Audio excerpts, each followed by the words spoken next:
গত 12 তারিখের নির্বাচনের পর থেকেই আমরা বারবার জোর গলায় বলে আসছিলাম, এটি শুধুমাত্র একটি সাধারণ নির্বাচন ছিল না, বরং এর ভেতরে লুকিয়ে ছিল একটি সুপরিকল্পিত কৌশল।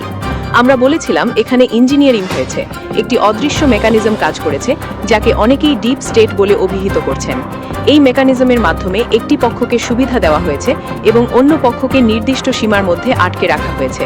বিশেষ করে বিএনপিকে এগিয়ে দেওয়া এবং জামায়াত জোটকে 100 আসনের নিচে আটকে রাখার অভিযোগটি তখন অনেকের কাছেই অতিরঞ্জিত মনে হয়েছিল। অনেকে বলেছিলেন এগুলো রাজনৈতিক পরাজয় ঢাকার অজুহাত। কিন্তু প্রশ্ন হলো, আজ যখন নতুন তথ্য সামনে আসছে, তখন কি সেই প্রশ্নগুলো আবার নতুন করে ভাবার সময় আসেনি? কারণ এখন খোদ ট্রান্সপারেন্সি ইন্টারন্যাশনাল বাংলাদেশ অর্থাৎ টিআইবি তাদের পর্যবেক্ষণে এমন কিছু তথ্য তুলে ধরেছে যা এই পুরো বিতর্ককে নতুন মাত্রা দিয়েছে। টিআইবি বলছে নির্বাচনের জাল ভোট পড়েছে এবং প্রশাসনের একটি অংশ তাদের দায়িত্ব পালনে চরম নিষ্ক্রিয় ছিল। তারা তাদের গবেষণার জন্য দৈবচয়ন পদ্ধতিতে 70টি আসন নির্বাচন করেছিল। এই পদ্ধতিকে সাধারণ ভাষায় বলা হয় র্যান্ডম স্যাম্পলিং, যেখানে নিরপেক্ষভাবে কিছু এলাকা বেছে নিয়ে পুরো দেশের একটি চিত্র বোঝার চেষ্টা করা হয়। এই 70টি আসনের মধ্যে 15টি আসনে অর্থাৎ 21.4% আসনে এক বা একাধিক জাল ভোটের প্রমাণ পাওয়া গেছে। এখানে একটি বিষয় পরিষ্কার করে বলা জরুরি, টিআইবির নির্বাহী পরিচালক ডক্টর ইফতেখারুজ্জামান নিজেই বলেছেন, এর মানে এই নয় যে সারা দেশে 21% জাল ভোট পড়েছে। কিন্তু এখানেই আসল প্রশ্নটা তৈরি হয়, যদি একটি র্যান্ডম স্যাম্পলেই 5 ভাগের 1 ভাগ আসনে অনিয়মের প্রমাণ পাওয়া যায়, তাহলে পুরো 300 আসনের বাস্তব চিত্রটা কেমন হতে পারে? এটি কি শুধুই বিচ্ছিন্ন ঘটনা নাকি একটি বড় প্রবণতার ইঙ্গিত? এখন আসি আরও একটি গুরুত্বপূর্ণ বিষয়, সংসদে যারা নির্বাচিত হয়ে গেছেন তাদের আর্থিক অবস্থা। টিআইবির তথ্য অনুযায়ী ত্রয়োদশ জাতীয় সংসদের প্রায় অর্ধেক সদস্যের ওপর বিশাল ঋণের বোঝা রয়েছে। এই ঋণের মোট পরিমাণ প্রায় 11,356 কোটি টাকা, যা আগের 4টি সংসদের তুলনায় সর্বোচ্চ। এই সংখ্যাটি শুধু একটি পরিসংখ্যান নয়, এটি একটি সতর্ক সংকেত। সবচেয়ে উদ্বেগজনক দিক হল দলভিত্তিক ঋণের চিত্র। এই বিশাল ঋণের মধ্যে প্রায় 62%ই বিএনপির এমপিদের, যেখানে জামায়াতে ইসলামীর এমপিদের ক্ষেত্রে এই হার মাত্র 16%। এই পার্থক্যটি কেবল সংখ্যা নয়, এটি একটি রাজনৈতিক বাস্তবতা নির্দেশ করে। কারণ যখন একজন জনপ্রতিনিধি বিশাল ঋণের চাপে থাকেন, তখন তার সিদ্ধান্ত গ্রহণ কতটা স্বাধীন হবে সেটি একটি বড় প্রশ্ন হয়ে দাঁড়ায়। তিনি কি জনগণের স্বার্থে সিদ্ধান্ত নেবেন নাকি নিজের আর্থিক চাপ কমানোর জন্য অন্য পথে হাঁটবেন? জাতীয় সংসদ মূলত আইন প্রণয়নের জায়গা, কিন্তু সেখানে যদি ব্যবসায়ীদের উপস্থিতি বেশি হয়, তাহলে সেই আইনগুলোর ওপর ব্যবসায়িক প্রভাব পড়ার আশঙ্কা থেকেই যায়।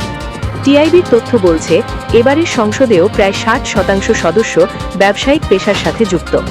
যদিও আগের সংসদের তুলনায় এটি কিছুটা কমেছে, তবুও এই সংখ্যা এখনও যথেষ্ট বেশি। এখন প্রশ্ন হলো, যখন সংসদে ব্যবসায়ী সংখ্যাগরিষ্ঠ হয়, তখন নীতি নির্ধারণ কি সম্পূর্ণ নিরপেক্ষ থাকে নাকি সেখানে অর্থনৈতিক স্বার্থ প্রাধান্য পায়? এই প্রশ্নগুলো শুধু রাজনৈতিক নয়, বরং রাষ্ট্রের ভবিষ্যতের সঙ্গে সরাসরি সম্পর্কিত। এখন ফিরে আসি নির্বাচন প্রক্রিয়ার দিকে। জাল ভোটের বিষয়টি হঠাৎ করে তৈরি হয় না।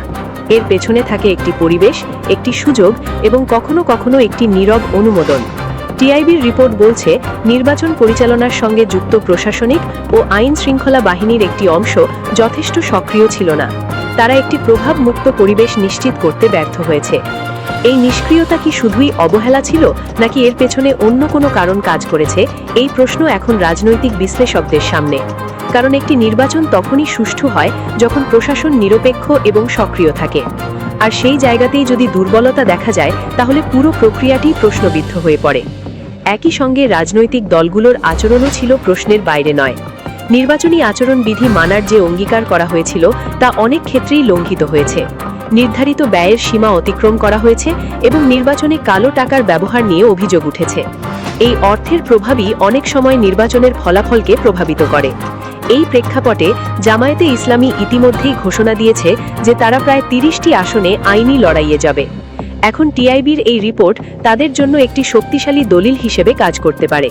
কারণ একটি নিরপেক্ষ সংস্থা যখন অনিয়মের কথা বলে, তখন সেটি আদালতে প্রমাণ হিসেবে গুরুত্বপূর্ণ হয়ে ওঠে। অন্যদিকে সাধারণ মানুষের প্রতিক্রিয়া নিয়েও ভাবতে হবে। যারা ভোট দিয়েছেন তারা একটি সুষ্ঠু নির্বাচন প্রত্যাশা করেছিলেন, কিন্তু যখন বিভিন্ন প্রশ্ন সামনে আসে, তখন সেই আস্থা নড়বড়ে হয়ে যায়। গণতন্ত্রের সবচেয়ে বড় শক্তি হলো মানুষের বিশ্বাস, আর সেটি যদি ক্ষতিগ্রস্ত হয়, তাহলে পুরো ব্যবস্থাই দুর্বল হয়ে পড়ে। তবে এখানে একটি গুরুত্বপূর্ণ দিকও রয়েছে। পরিসংখ্যান বিশ্লেষণ করলে দেখা যায় বিরোধী দল হিসেবে জামায়াত একটি উল্লেখযোগ্য অবস্থানে রয়েছে। অতীতের তুলনায় তাদের এই অবস্থান ভবিষ্যতের সম্ভাবনার ইঙ্গিত দেয়। একটু গভীরভাবে চিন্তা করলে দেখা যায় যতই অভিযোগ থাকুক তারা একটি নির্দিষ্ট পর্যায়ে পৌঁছাতে পেরেছে। এর মানে হলো মাঠে তাদের একটি বাস্তব সমর্থন রয়েছে। এই সমর্থনই ভবিষ্যতের রাজনীতিতে বড় ভূমিকা রাখতে পারে। এখানে আরেকটি গুরুত্বপূর্ণ বিষয় হলো জনমত এবং মিডিয়ার ভূমিকা। অনেক সময় এমন একটি ন্যারেটিভ তৈরি হয় যা বাস্তবতার পুরোটা তুলে ধরে না। এর ফলে সাধারণ মানুষ বিভ্রান্ত হয়ে পড়ে এবং রাজনৈতিক বাস্তবতা বোঝা কঠিন হয়ে যায়। এই পরিস্থিতিতে রাজনৈতিক দলগুলোর জন্য সবচেয়ে বড় চ্যালেঞ্জ হলো কৌশলগত প্রস্তুতি। শুধুমাত্র মাঠের রাজনীতি নয়, বরং আইনি, প্রশাসনিক এবং নীতি নির্ধারণী পর্যায়েও নিজেদের শক্ত অবস্থান তৈরি করতে হবে। কারণ বাস্তবতা হলো রাষ্ট্র ক্ষমতা শুধু জনসমর্থনের ওপর নির্ভর করে না, এর সাথে জড়িত থাকে সিস্টেম, কাঠামো এবং প্রতিষ্ঠান। এই জায়গাগুলোতে শক্ত অবস্থান না থাকলে বারবার একই সমস্যার মুখোমুখি হতে হয়। সবশেষে বলা যায়, এই নির্বাচন শুধুমাত্র একটি ফলাফল নয়, এটি একটি বার্তা, একটি বাস্তবতা যা আমাদের সামনে নতুন প্রশ্ন তুলে ধরেছে। এখানে যেমন সংখ্যা আছে, তেমনি আছে বিশ্লেষণ, সন্দেহ এবং সম্ভাবনা। এখন দেখার বিষয়, এই প্রশ্নগুলো কি ভবিষ্যতে কোনো পরিবর্তনের পথ তৈরি করবে, নাকি সবকিছু আগের মতোই চলতে থাকবে? প্রিয় দর্শক, আপনার কি মনে হয়, এই নির্বাচন কি একটি টার্নিং পয়েন্ট, নাকি এটি শুধুই আরেকটি রাজনৈতিক অধ্যায়? আপনার মতামত জানাতে ভুলবেন না। দেশের বিরাজমান পরিস্থিতি ও অস্থিরতার প্রতিবাদে আজ রাজধানীতে বিক্ষোভের ডাক দিয়েছে জামায়াতে ইসলামী। জাতীয় মসজিদ বাইতুল মুকাররমের উত্তর গেটে বাংলাদেশ জামায়াতে ইসলামী ঢাকা মহানগরী দক্ষিণের উদ্যোগে বিক্ষোভ মিছিল ও সমাবেশ অনুষ্ঠিত হবে। এর আগে গতকাল সোমবার একই স্থানে বিক্ষোভ করে জামায়াত সহ 11 দলীয় ঐক্যজোট। জামায়াতে ইসলামীর আমির ডক্টর শফিকুর রহমানের নেতৃত্বে শপথ নিলেন জামায়াত জোটের এমপিরা। মঙ্গলবার বেলা 12টা 23 মিনিটে সংসদ ভবনের সংসদ সদস্যদের শপথ বাক্য পাঠ করান প্রধান নির্বাচন commissioner AMM Nasir Uddin. BNP থেকে নির্বাচিত সংসদ সদস্যরা শেষ পর্যন্ত সংবিধান সংসদ পরিষদের সদস্য হিসেবে শপথ নেননি। তারেক রহমানের মন্ত্রিসভায় ডাক পেয়েছেন গণ অধিকার পরিষদের সভাপতি ও ডাকসুর সাবেক ভিপি নুরুল হক নূর। মঙ্গলবার আমার দেশকে বিষয়টি তিনি নিজেই নিশ্চিত করেন। নুরুল হক নূর বলেন, আলহামদুলিল্লাহ, তারেক রহমানের মন্ত্রিসভায় ডাক পেয়েছি, আমাকে কল করা হয়েছে। তারেক রহমান এবং বিএনপিকে ধন্যবাদ। জুলাই সনদ ও অভ্যুত্থানের আকাঙ্ক্ষার সঙ্গে গাদ্দারি করে বিএনপি সরকারের যাত্রা শুরু হলো বলে মন্তব্য করেছেন জাতীয় নাগরিক পার্টির এনসিপির উত্তরাঞ্চলীয় মুখ্য সংরক্ষক সার্জিস আলম। তিনি তার ভেরিফাইড ফেসবুক পাতায় দেওয়া এক পোস্টে কথা বলেন।